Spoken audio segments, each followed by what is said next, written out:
der undrer jeg over, hvad man egentlig laver som markedsføringsøkonom. Det vil vi svare på. Første spørgsmål er, hvad lærer man på uddannelsen? Vi har en hel masse forskellige fag. Vi har blandt andet markedsføring, vi har salg, så vi har også økonomi, og vi har også en lille smule erhvervsjura, og så er der en hel masse forskellige valgfag, man kan vælge imellem. Hvad kan en markedsføringsøkonom blive til?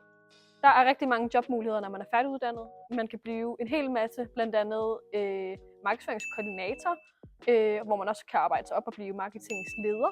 Man kan blive content creator, arbejde med salg, måske være salgsleder, iværksætter, og lysten fortsætter. Så rigtig mange muligheder for lige præcis det, man har lyst til. Så en typisk dag ude på uddannelsen. Vores dage varierer rigtig meget. Nogle dage der har vi kun ét fag på dagen, andre dage der har vi 2 forskellige fag. Så det varierer rigtig meget.